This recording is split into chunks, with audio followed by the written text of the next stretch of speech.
میرے عزیزو، ہمیں یہ معلوم نہیں، ہم راتوں کو سوتے ہیں، پتہ نہیں کون سی صبح سورج پچھم سے نکل آئے. ڈر بھی نہیں ہے ہمیں، خوف بھی نہیں ہے. یہ بڑی علامتوں میں سے. اس کے علاوہ بڑی علامتوں میں سے حضور اکرم صلی اللہ علیہ وسلم نے فرمایا، تم دیکھو گے کہ آدم علیہ السلام کے پیدائش سے لے کر قیامت آنے تک کا سب سے بڑا فتنہ دنیا میں اگر کوئی چیز ہے، حضور فرماتے ہیں وہ دجال کا ظاہر ہونا. دجال، اسی پر آپ مجھے بولنے کے لیے کہا ہے. دجال کا ظاہر ہونا. یہ دجال ہے کیا چیز، اس پر میں ڈیٹیل میں آؤں گا، پہلے یہ علامتیں ختم کر لیتے ہیں. دجال کا ظاہر ہونا یہ قیامت کی سب سے بڑی علامت ہے. لیکن ساتھ میں ایک اور نشانی ہے، دابۃ الارض. ایک جانور نکلے گا جس کے ہاتھ میں ایک لاٹھی ہوگی، موسیٰ علیہ السلام کی وہ لکڑی ہوگی، اس کے ہاتھ میں سلیمان علیہ السلام کی انگوٹھی ہوگی. وہ جانور پوری دنیا میں گھومے گا، انسان نما جانور ہوگا، اور وہ مسلمانوں سے بھی ملے گا، کافروں سے بھی ملے گا. تو جس کو ایمان والا وہ دیکھے گا، اس کی پیشانی پر موسیٰ علیہ السلام کے عصا سے لکیر کھینچ دے گا، اور جس کو کافر وہ دیکھے گا اپنی انگوٹھی سے اس پر سکہ مار دے گا. تو جس کے پیشانی پر نشان لگ گیا وہ مومن ہی انتقال کرے گا، اور جس کی پیشانی پر اس نے انگوٹھی سے تھپا مارا وہ کافر ہی مرے گا. وہ لاسٹ فائنل کرنے کے لیے آتا ہے دابۃ الارض. لیکن اس سے پہلے دجال آئے گا. دجال کا ظہور یہ ایک بہت ہی امپورٹنٹ چیز ہے میرے عزیزوں. لیکن حیرت کی بات ہے، ہم آج تذکرہ کر رہے ہیں، مجھے ٹینشن نہیں، میں حدیثیں پڑھ رہا تھا. دجال کے آنے کا خوف ہونا چاہیے. حضور صلی اللہ تعالی علیہ وسلم اپنی دعاؤں میں یوں عرض کیا کرتے تھے، اللہم انا نعوذ بک من فتنة المسیح الدجال. اے اللہ، ہم تیری پناہ مانگتے ہیں مسیح دجال کے فتنے سے.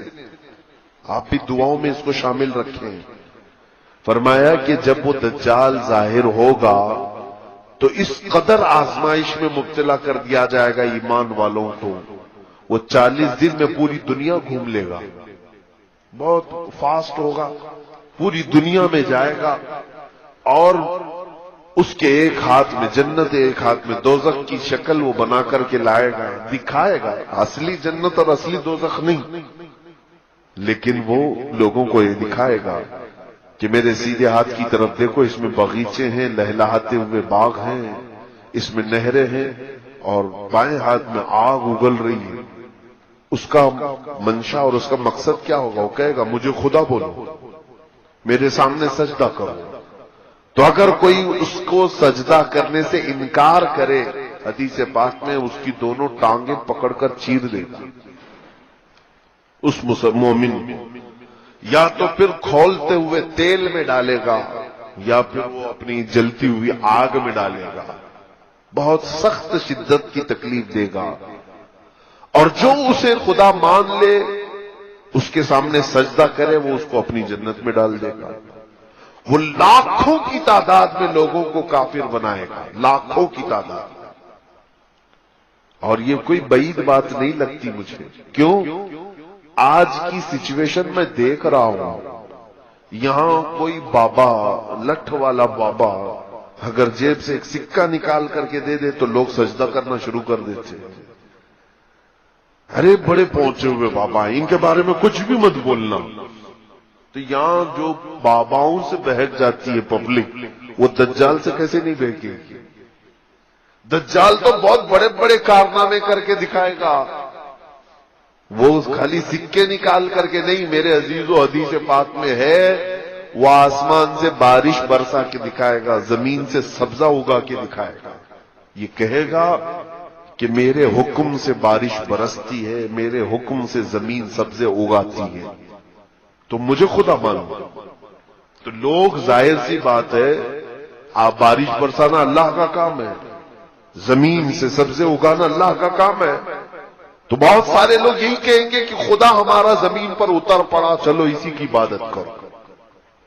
تو یہ دجال لوگوں کو اپنی عبادت میں مصروف کرنے کی کوشش کرے گا، یہ دنیا کا سب سے بڑا فتنہ، سب سے بڑا فتنہ۔ لیکن صرف اور صرف دو شہر محفوظ رہیں گے، مکہ مکرمہ اور مدینہ طیبہ۔ حضور پاک صلی اللہ علیہ وسلم نے فرمایا کہ دجال پوری دنیا گھوم پھر کر مکہ اور مدینے آنے کی کوشش کرے گا، فرشتے اسے دھکا دے کر کے باہر کریں گے، وہ یہ دونوں حرم کی حدود میں نہیں آ سکے گا، بس وہ سیف جگہ ہے۔ لیکن ہم سب پوری دنیا میں جہاں پر بھی ہیں کوئی جگہ سیف نہیں ہے، دجال ظاہر ہوگا۔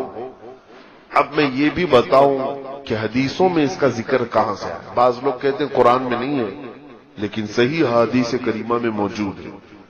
صحیح احادیث کریمہ میں دجال کے آنے کی جو علامات بتائی گئی ہیں، سب سے پہلے دجال کا میننگ سمجھ لو آپ کہ اس کو دجال کیوں کہتے ہیں۔ عربی میں دجل، دجل لفظ ہے یہ، جس کا مطلب ہوتا ہے جھوٹ یا بدل دینا۔ گدھے کے اوپر آپ نے شیر کی کھال ڈالی تو اس کو کہتے ہیں دجل، یہ فریب کیا ہے، اندر کچھ اور ہے اوپر کچھ اور دکھا رہا ہے، تلبیس، یہ دجل ہے۔ اور دجل کا مبالغے کا صیغہ ہے دجال، بہت زیادہ جھوٹ بولنے والا، بہت زیادہ جھوٹ بولنے والا۔ اور ساتھ میں اس کو مسیح دجال کہتے ہیں، حدیث پاک میں بھی مسیح کا لفظ آیا ہے۔ مسیح جو ہے، مسیح کے کئی معنی ہیں عربک ڈکشنری میں۔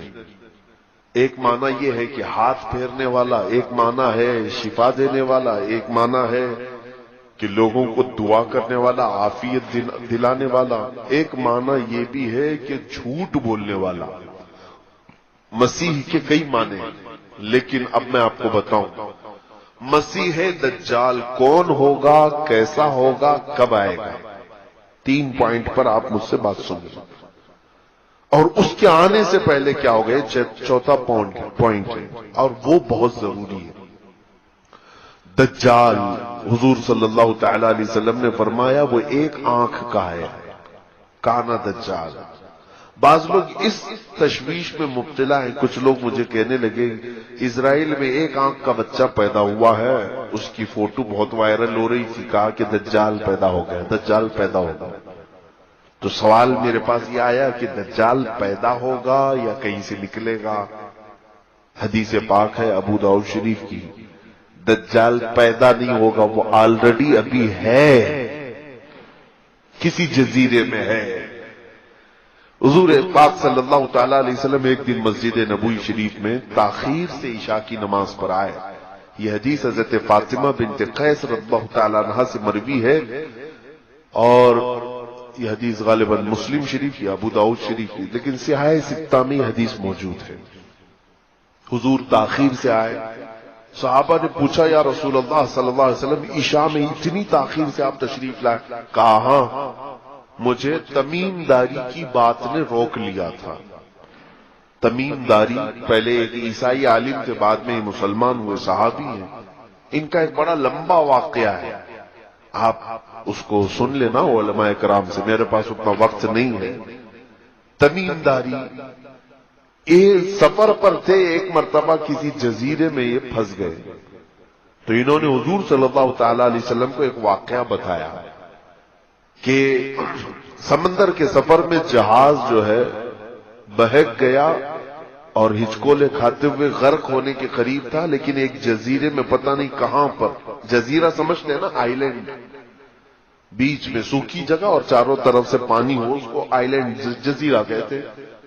تو اس جزیرے پر میں پہنچ گیا تو وہاں دیکھا ایک عورت بہت ہی اونچی ہے، کالی شکل کی ہے، اور وہ اپنے بالوں کو نوچ رہی ہے۔ میں نے پوچھا کہ تو کون ہے؟ تو اس نے کہا میں جاموس ہوں، یا کوئی لفظ اس نے کہا، جاموس تو عربی میں بھینس کو کہتے ہیں، لیکن الفاظ یہ ہیں، کہا میں دجال کی عورت ہوں، میں تجھے اور ایک چیز دکھاتی ہوں۔ تو لے کر کے گئی، ایک بہت بڑی عمارت تھی، قلعہ تھا، وہاں جا کر کے دیکھا، یہ کہتے ہیں کہ اندر ایک بھیانک شکل والا جس کی ایک آنکھ تھی کالا قسم کا، وہ اپنے بالوں کو نوچ رہا تھا اور زمین سے آسمان کی طرف اچھل کود کر رہا تھا۔ بہت توجہ سے سنی اس حدیث کو۔ تو میں قریب گیا اور پوچھا تم کون ہو؟ تو اس نے کہا میں دجال ہوں، میں دجال ہوں۔ یہ شاید ہو سکتا ہے کہ ہم سب کو عبرت کے لیے ایک شخص کو دکھا دیا گیا، ورنہ سب کے لیے پاسبل نہیں ہوگا۔ آج بھی بعض لوگ اس حدیث کی تشریح کرتے ہوئے یا تحقیق کرتے ہوئے مجھ سے بھی کئی لوگوں نے پوچھا برموڈا ٹرائنگل شاید وہی جزیرہ ہوگا۔ برموڈا ٹرائنگل ایک جگہ ہے جہاں کوئی جہاز جاتا ہے تو واپس آتا ہی نہیں ہے، لیکن ایک حدیث پاک میں یہ موجود ہے کہ یہ گئے بھی اور آئے بھی اور رسول پاک کو خبر بھی دیا کہ میں ایک ایسے شخص کو دیکھ کر کے آیا ہوں۔ لیکن سنیے دجال نے کیا کہا ان سے کیا پوچھا؟ اس نے پوچھا دجال نے کیا امیوں کا نبی ظاہر ہو گیا ہے؟ امی کہتے کسی سے جو نہ پڑھا ہو۔ کیا امیوں کا نبی ظاہر ہو گیا؟ نبی امی یعنی جو کسی سے نہ پڑھا ہو وہ نبی آ گیا؟ تو میں نے کہا ہاں وہ نبی آ گئے۔ کہا اس کے ماننے والے، اس کی اطاعت کرنے والے پیروکار سب عبادت کر رہے ہیں، سب اس کی پیروکاری کر رہے ہیں، اطاعت کر رہے ہیں؟ تو میں نے کہا ہاں بہت دل سے کر رہے ہیں، اس نبی کی اطاعت بڑھتی جا رہی ہے۔ تو اس دجال نے کہا تو پھر ابھی میرے آنے میں بہت وقت ہے۔ اس نے کیا کہا؟ تو ابھی ان کے لیے خیر ہے، میرے آنے میں وقت ہے، جس کا مطلب یہ نکلتا ہے کہ جس وقت نبی امی کی امت حضور کی اطاعت چھوڑ دے گی دجال ظاہر ہوگا، وہ آئے گا۔ اسی لیے تو اس نے پوچھا کہ اطاعت ہو رہی کہ نہیں ہو رہی ابھی تک۔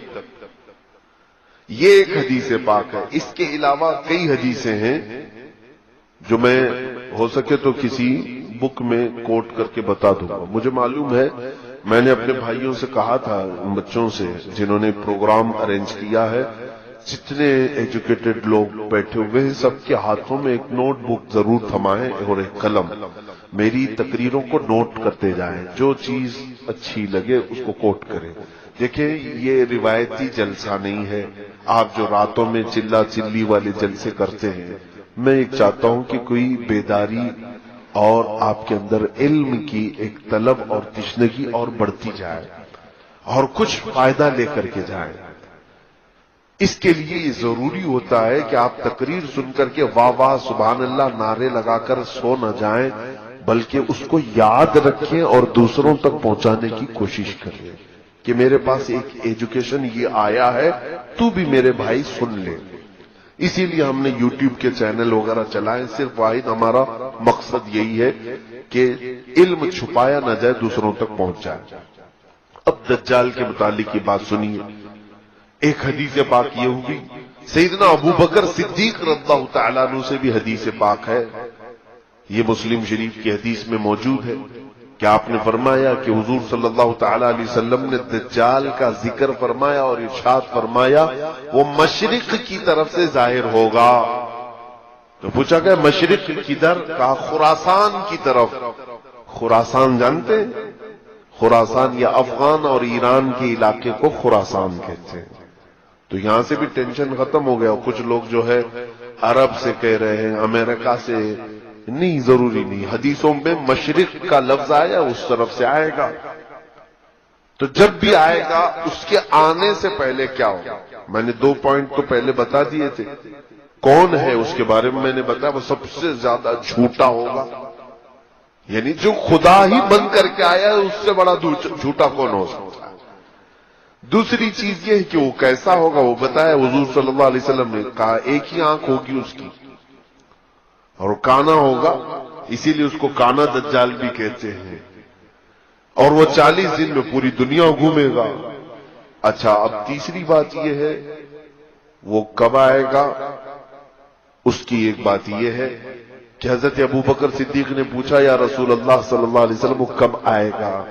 فرمایا دجال اس وقت ظاہر ہوگا جب سارے لوگ اس سے غافل ہو چکے ہوں گے، اس کے بارے میں کوئی بات ہی نہیں کر رہا ہوگا۔ آج تو ہم بات کر رہے ہیں، اسی لیے میں نے کہا مجھے ٹینشن نہیں ہے، لیکن جس وقت سارے لوگ بھول چکے ہوں گے، کوئی بات ہی نہیں کر رہا ہوگا دجال کے متعلق، دجال اچانک آئے گا۔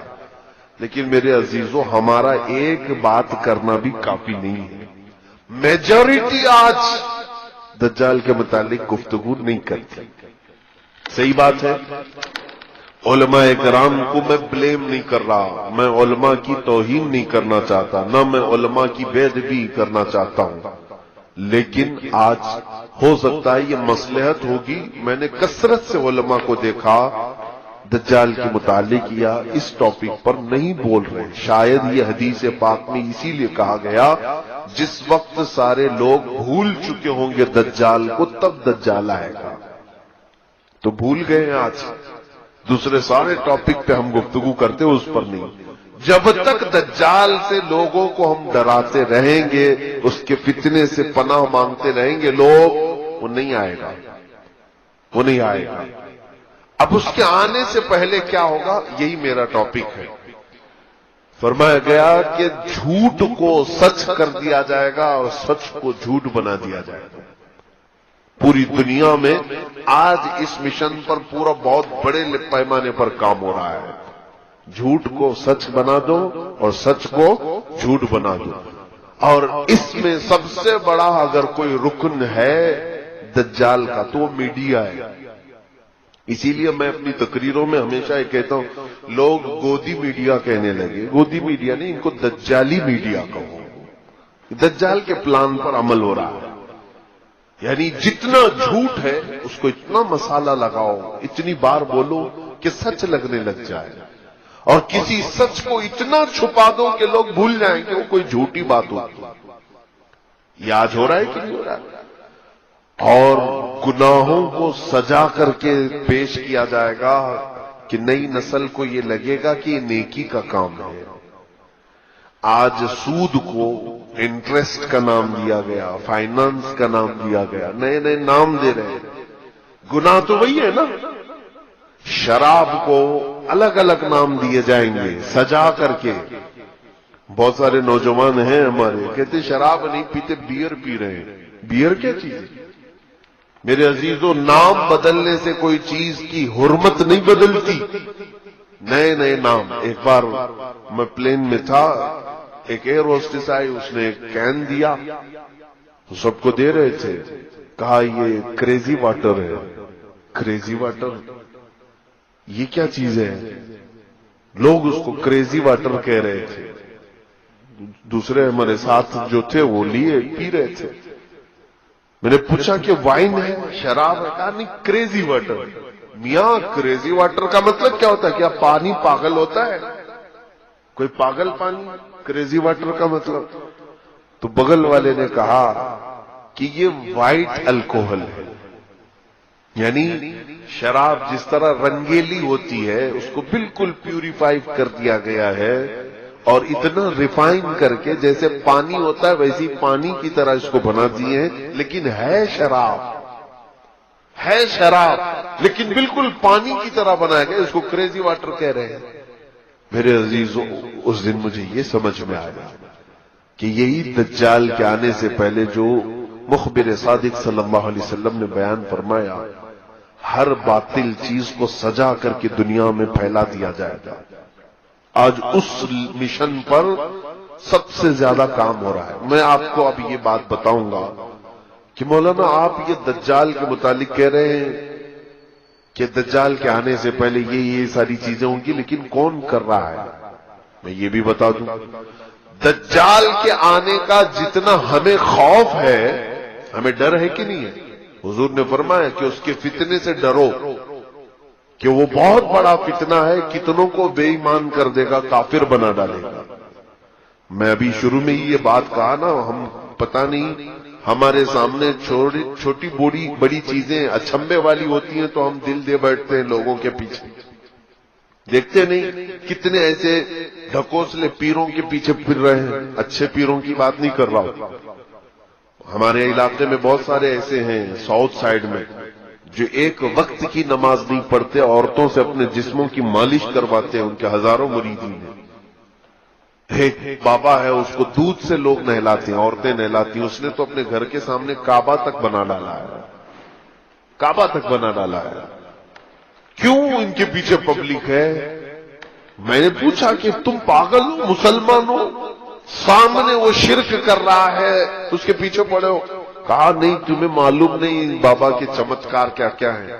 کہا کیا دکھاتا ہے یہ؟ نظر بندی کرتا ہے، جادو کرتا ہے، لوگوں کے پیٹ میں سے سوئیاں نکالتا ہے، لوگوں کے پیٹ میں سے بلیڈ نکالتا ہے، اور کہتے ہیں ہم نے تو کبھی نہ سوئی کھائی نہ بلیڈ کھائی، لیکن بابا جب کہہ کر آتے ہیں تو سوئی بھی نکلتی ہے، بلیڈ بھی نکلتی ہے۔ کہا یہ تو نظر بندی ہے، شعبدہ بازی ہے، جادوگری ہے۔ اور اس کو دیکھ کر کے وہ لوگ اس کے فریفتہ ہو گئے بابا کے۔ اسی دن مجھے یہ بات یاد آئی، اس بابا نے تو خالی اتنا ہی دکھایا، جب دجال بارش برسا کے دکھا دے گا، سبزہ اگا کر کے دکھا دے گا، تب تو یہ قوم تو اس کو اللہ ہی کہنے لگ جائے گی، اس کو تو خدا مان بیٹھے گی۔ اسی لیے دجال پوری دنیا کا سب سے بڑا فتنہ ہے جو حضور نے فرمایا۔ اب اندازہ کیجیے آپ، رسول کریم صلی اللہ تعالی علیہ وسلم جس کے فتنے سے پناہ مانگتے ہو، وہ فتنہ کتنا بڑا ہوگا۔ نبی آخر الزمان صلی اللہ علیہ وسلم خود دعا کرتے تھے، اے اللہ مجھے دجال کے فتنے سے بچا۔ وہ کتنا بڑا فتنہ ہوگا۔ اس لیے ہم لوگوں کو ہلکے میں نہیں لینا ہے اس کو۔ اچھا، میں جو بات کہہ رہا تھا، ہم جتنا اس کے فتنے سے ڈرتے ہیں، دنیا میں ایک قوم ایسی ہے جو اس کا شدت سے انتظار کر رہے ہیں۔ دجال کو وہ بہت زیادہ چاہتے ہیں، بہت زیادہ محبت کرتے ہیں، اور اس کے آنے کے لیے جانے کیا کیا کر رہے ہیں۔ ہم ڈر رہے ہیں نا، ہم تو اس کے فتنے سے ڈرے۔ دنیا میں ایک قوم ہے جو دجال کے آنے کا انتظار کر رہی ہے، وہ یہودی قوم ہے، جیوز جو ہیں، یہودی، اسرائیلی۔ میں اس کو کھل کر کے بول رہا ہوں۔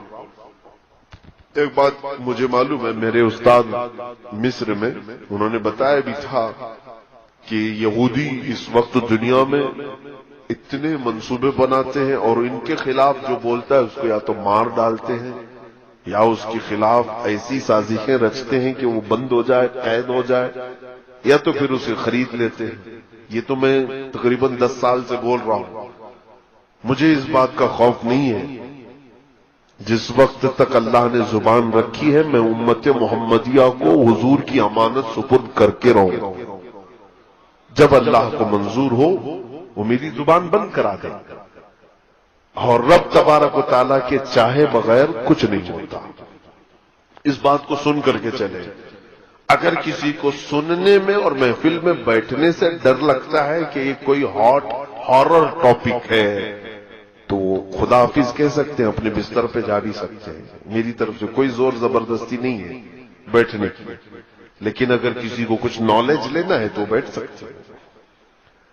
دجال کے متعلق سب سے زیادہ اگر کسی کو انتظار ہے تو یہودیوں کا ہے، اسرائیل کو۔ اب ان کی کتابوں میں ان کے بڑے لوگوں نے لکھا ہے کہ دجال اس وقت تک نہیں آئے گا جب تک اسلام اور مسلمانوں کو رسول سے دور نہیں کر دیا جائے گا۔ سب سے اہم چیز ہے یہ۔ ان کو کیا چاہیے؟ دجال چاہیے۔ اور دجال کے آنے کے لیے دروازہ کیا ہے؟ پوری دنیا کے مسلمان اپنے نبی سے دور ہوں، کیونکہ دجال نے بھی اس حدیث میں نے بتایا نا، پوچھا نا تمیم داری سے کہ وہ آخری نبی آ گئے، تو انہوں نے کہا آ گئے۔ اس نے پوچھا کیا ان کی امت ان کی اطاعت کر رہی ہے؟ تو انہوں نے کہا اطاعت کر رہی ہے۔ تو دجال نے کیا کہا؟ ابھی میرے آنے کا وقت نہیں۔ اب ان کو دجال چاہیے، کیوں؟ یہ کہتے ہیں ہمارا وہ مسیحا ہے۔ دجال کے آنے کے لیے روزانہ صبح اور شام میں دعائیں ہوتی ہیں اسرائیل میں، روزانہ دعائیں ہوتی ہیں، اور وہ اس لیے دعا کرتے ہیں کہ وہ ہمارا مسیحا ہے، ہمیں تکلیفوں سے نجات دے گا، ہماری پوری دنیا میں حکومت قائم کرے گا، ہمیں موت سے بھی بچائے گا۔ ایک بات یہ بھی یاد رکھ لیں کہ دنیا میں سب سے زیادہ موت سے ڈرنے والی قوم یہودی ہے۔ وہ مرنا نہیں چاہتے کوئی بھی، وہ موت سے بہت ڈرتے ہیں۔ اسی لیے ان کا آپس میں جو ایک دوسرے کو سلام بھی جو کرتے ہیں نا، ہم السلام علیکم کہتے ہیں نا، ان کا سلام ہے ذی 1000 سال۔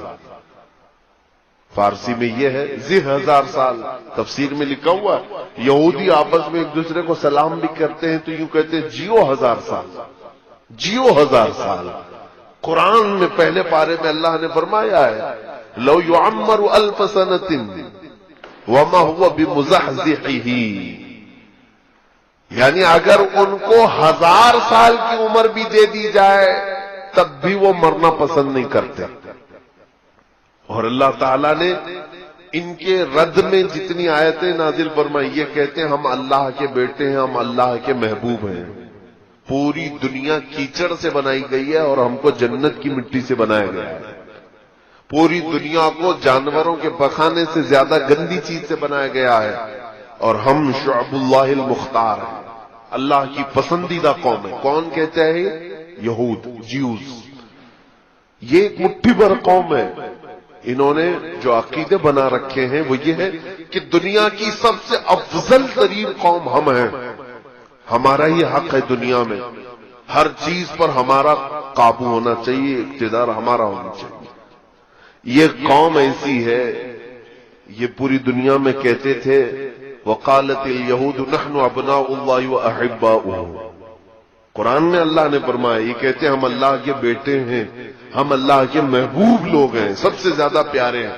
تو اللہ نے ان کے رد میں آیت نازل فرمائی، جانتے ہیں اے محبوب ان کو کہہ دو، جو محبوب ہوتا ہے وہ محب سے ملنا چاہتا ہے کہ نہیں چاہتا؟ ملنا چاہتا ہے کہ نہیں؟ یہ کہہ رہے ہم اللہ کے محبوب ہیں، تو ان سے کہہ دیں ذرا موت کی تمنا کریں تاکہ تمہارے محبوب سے مل لو۔ اور اللہ فرماتا وَلَن يَتَمَنَّوْهُ أَبَدًا، ہرگز یہ تمنا بھی نہیں کریں گے مرنے کی۔ جھوٹ بولتے ہیں، اللہ کے تم محبوب ہو تو پھر مرنے کی تمنا کیوں نہیں کرتے؟ جو محبوب ہوتا ہے وہ چاہتا ہے کب میں دنیا سے جاؤں میرے مولا سے ملاقات کروں۔ تو یہاں پر یہ قوم ایسی ہے جو مرنا نہیں چاہتی۔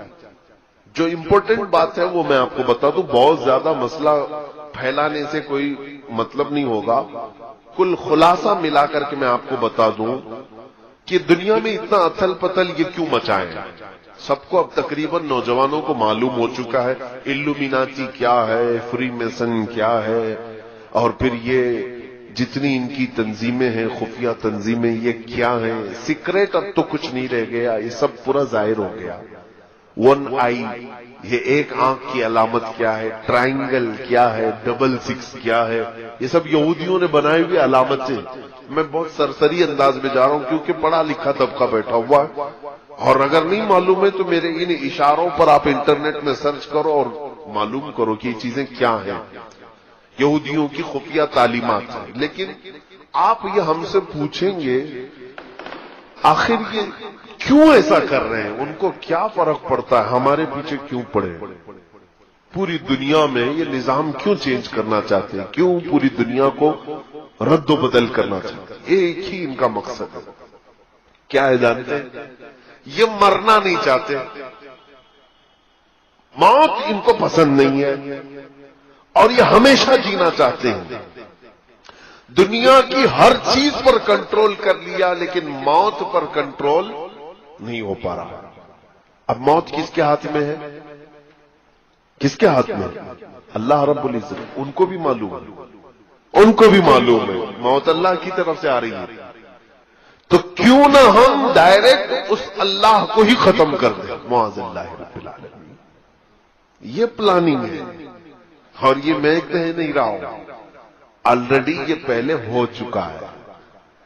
ایک ڈاکٹر ہے، میں نام ذکر نہیں کر رہا ہوں، وہ عیسائیوں کے ایک بڑے ماہر محقق ہیں، انہوں نے بھی اس چیز کی تحقیق میں لکھا ہے کہ پہلے کے دور میں نمرود کی جب حکومت تھی تب بھی یہ یہودی تھے، تو ان لوگوں نے کیا کیا تھا، نمرود جو بادشاہ ہے اس نے ایک بہت بڑا محل بنایا تھا. نمرود بھی بہت لمبی عمر تک جیا، بہت بڑی طاقت تھی، وہ خدا کہلاتا تھا اپنے آپ کو، لوگوں سے سجدے کرواتا تھا، لیکن اب اس کو بھی ایک ہی ٹینشن تھا، کیا؟ موت کا. مر جاؤں تو سارا خدا ختم، سڑ گیا.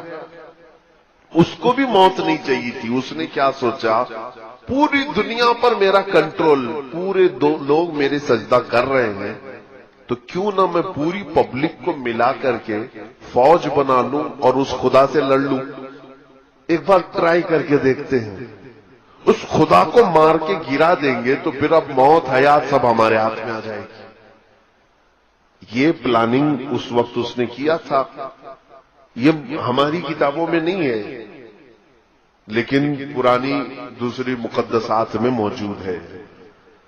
تو اب اس نے ایک بہت بڑا ورلڈ ٹاور بنایا تھا، اس زمانے کا بہت اونچا ایک محل بنایا، عمارت بنایا، اور دنیا بھر کے سارے لوگوں کو ایک جگہ جمع کیا، سب کی زبان ایک بنایا. کہا لینگویج الگ الگ نہیں ہونی چاہیے، سب کی ایک ہی زبان، آپس میں سارے لوگ میرے وفادار، اور سب کو ٹریننگ دیا کہ خدا کے ساتھ لڑنا ہے. سب کو خدا کا باغی بنا دیا سب کو، اور سارے جوش میں، اور اتنی بلند عمارت بنائے. پوچھا گیا کیوں بنا رہے ہو؟ کہا اس پر چڑھ کر کے آسمانوں میں جاؤں گا، اس سے جنگ کروں گا خدا کو اور اس کو گرا دوں گا. میرے پاس پوری دنیا کی پبلک بھی ہے. نشے میں چور آدمی کہاں تک سوچتا ہے. سیاست بہت گندی چیز ہو جاتی ہے کبھی کبھار. آدمی خدا بننے کی کوشش کر ڈالتا ہے اور خدا کو مارنے کی کوشش کرتا ہے. معاذ اللہ رب العالمین. تو اس نے یہ پلان بنایا، اور یہ غالباً انجیل میں ہے، بہت پہلے میں نے پڑھا تھا. اس نے عمارت بنایا اور اوپر چڑھا بھی، پوری پبلک کو کہا کہ تم میرے ساتھ رہو گے، سب کی لینگویج ایک ہی، تم میری حمایت کرو گے، میری فوج میں رہو گے، اور میں اب خدا سے جنگ کر رہا ہوں. ایک بار اگر میں نے اس کو مار دیا تو تم میں سے سب کو میں نے ہمیشہ ہمیشہ کی زندگی دینی ہے. ٹینشن مت لینا. کسی کو 2000 سال چاہیے لکھوا لو، میں 2000 سال دے دوں گا. کسی کو 5000 سال چاہیے میں دے دوں گا. تو سارے لوگ بہت شوق میں تھے کہ مرنا ہی نہیں ہے، چلو یہ ایک کام کر کے دیکھ لیتے ہیں. اب جب وہ اوپر چڑھا تو اب دیکھیے مقدسات جو کتابیں ہیں وہ کہتی ہیں اللہ رب العزت نے اپنے فرشتوں میں سے ایک فرشتے کو فرمایا کہ آؤ، میرے بندوں میں سے ایک بندے نے بڑی بلند عمارت بنائی ہے، چلو ذرا دیکھ لیں. اللہ رب العزت نے فرمایا اور آسمانوں کی طرف نزول فرمایا، اور اپنے ایک فرشتے کو، اللہ تعالیٰ کے فرشتوں کی تعداد کسی کو نہیں معلوم. معلوم ہے کتنے لاکھ، کتنے کروڑ، کتنے ارب، بلکہ اندازہ کرنے کے لیے ایک صرف میں حدیث بتا دوں. جب بھی بارش ہوتی ہے نا، حضرت ابن عباس فرماتے ہیں ہر قطرے کو ایک فرشتہ زمین پر رکھ کر جاتا ہے، اوپر سے برسایا نہیں جاتا. ایک ایک قطرے کو ایک ایک فرشتہ زمین پر رکھ کر جاتا ہے. بارش کے قطرے نہیں گن سکتے تو فرشتوں کو کہاں گن سکو گے؟ تو اتنے لاتعداد فرشتے ہیں، اس میں سے صرف ایک ہی فرشتے کو اللہ نے فرمایا تم جاؤ ذرا نیچے اپنے پر ہلاؤ.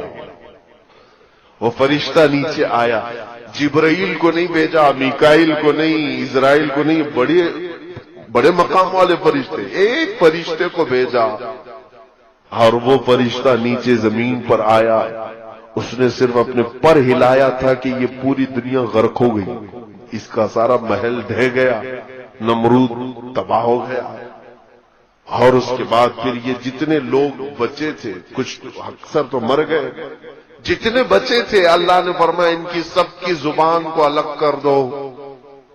سب کی زبان ڈیوائیڈ کر دی گئی، اس کی زبان الگ، اس کی زبان الگ، اس کی زبان الگ. یہ بھی اللہ کی حکمتوں میں سے ہے کہ یہ پھر ایسی پلاننگ کرنے کے لیے سب جمع نہ ہو جائے، الگ الگ کر دی گئی. یہ دوسری کتابوں میں موجود ہے. تو یہ پلاننگ ان کے دماغ میں آج بھی چل رہی ہے. فلاپ تو ہوا تھا آئیڈیا پرانے زمانے کا اب جو اسرائیل ہے یہودی ہے، اور اسی مقدس کتاب میں یہ بھی لکھا گیا ہے کہ اے لوگوں دیکھنا قیامت کے قریب ایک بار اور اس طرح کی کوشش کی جائے گی۔ اب بات سمجھ میں آئی آپ کے؟ اس طرح پہلے خدا سے لڑنے کا ایک پلان کیا انہوں نے، فلاپ ہو گئے اور مار دیے گئے۔ اب ان کو جدید ٹیکنالوجی پر، نیو ٹیکنالوجی پر اتنا بھروسہ ہے، انہی مقدسات میں کہا گیا ہے دیکھنا قیامت سے قریب ایک بار اور یہ چیز کوشش کر لیں گے۔ اب مجھے یہی لگتا ہے، یہ حدیثوں میں تو ہے نہیں کہ یہ لوگ خدا سے لڑنے کے لیے کوشش کریں گے، لیکن ان کی کتابوں میں لکھا ہوا ہے، یہودیوں کی۔ اب مجھے یہی سمجھ میں آتا ہے اسی پلاننگ کے تحت یہ اسی انداز سے چل رہے ہیں۔ ان کو ایک مسیحا چاہیے ہے، وہ دجال ہے جو خدا کا دشمن ہے، اور انہیں معلوم ہے دجال کا پاور کیا ہے۔ 40 دن میں پوری دنیا میں گھومے گا، لوگوں کو آسمان سے بارش برسا کے دکھائے گا، زمین سے سبزے اگا کر کے دکھائے گا۔ ان کو ایک ایسا پاورفل آدمی چاہیے جو خدا سے لڑ سکے، اس لیے وہ انتظار کر رہے ہیں۔ دوسرے ان کو کیا چاہیے؟ پوری دنیا کی لینگویج ایک ہونی چاہیے، تو یہ گلوبل لینگویج کے طور پر انگلش کو مشہور کر بھی رہے ہیں کہ سب کی کنیکٹ کرنے والی، سب کو کنیکٹ کرنے والی زبان انگلش ہونی چاہیے۔ سب کی کرنسی ایک بنانا چاہتے ہیں، اور آج تقریباً یہ کر بھی چکے۔ ڈالر پوری دنیا کی کرنسی بنتی جا رہی ہے، تقریباً ہر ملک اپنی ٹریڈنگ ڈالر میں کرنا چاہتا ہے۔ پوری دنیا کی ایک کرنسی ہو، ایک لینگویج ہو، اور آپ دیکھنا اکثر ان کے جتنے بڑے پریزیڈنٹ ہوں یا جو سٹارز ہیں، وہ اپنے بیانوں کے بیچ میں ون ورلڈ آرڈر یہ بات کہہ جاتے ہیں۔ نوجوان طبقہ اس کو نوٹ کر لے، one world order. One world order کا مطلب یہ ہوتا ہے ایک دنیا ایک حکم پر چلے۔ الگ الگ کنٹری نہیں چاہیے ہم کو، الگ الگ سیاست نہیں چاہیے، پوری دنیا ایک ہی حکومت پر، ایک ہی آرڈر پر چلے، یہ ان کا پلان ہے۔ کیوں میاں، کیوں پوری دنیا کو ون ورلڈ آرڈر میں ڈال رہے ہیں آپ؟ وہی پلاننگ جو نمرود کر چکا تھا کہ خدا سے لڑنا ہے، پوری دنیا کو پھر سے جمع کرو، ساری ٹیکنالوجی جمع کرو۔ اسی لیے یہ اسپیس میں بھی بھیج رہے ہیں کہ جا کے دیکھ کر کے آئے، سب تصویریں لے کے آئے کہاں خدا بیٹھتا ہے۔ معاذ اللہ رب العالمین۔ میرے عزیزوں، میں ان ترقیات کے خلاف نہیں ہوں، اسپیس کے خلاف نہیں ہوں، میں چاند کے بارے میں گفتگو نہیں کر رہا ہوں، لیکن بعض محققین نے کہا کچھ لوگوں کی شرارت یہ ہے جیوز میں سے جو ہر نئی ٹیکنالوجی کو خدا کے خلاف سوچتے ہیں۔ یہودیوں میں بھی، آج میں پورے یہودیوں کی بات نہیں کر رہا، بہت سارے یہودی وہ ہیں جو ان شرارتوں کو بالکل پسند نہیں کرتے ہیں۔ وہ تورات انجیل پر یقین رکھتے ہیں، ایمان رکھتے ہیں۔ عیسائیوں میں بھی سارے نہیں ہیں، وہ بھی اپنی مقدسات پر ایمان رکھتے ہیں، لیکن کچھ ایسے ہیں جن کو عباد الشیطان کہا جاتا ہے۔ یہودیوں میں ایک تنظیم ایسی نکلی جو ڈیول ورشپرز ہیں، یعنی شیطان کی عبادت کرتے ہیں، پوجا کرتے ہیں۔ یہ ان کا پورا کیا ہوا ہے، پوری دنیا کو بدلا ہوا۔ اب سنیے، اب یہ پوری دنیا میں کیا ہنگامہ مچا رہے ہیں، کیا ہنگامہ مچائیں گے۔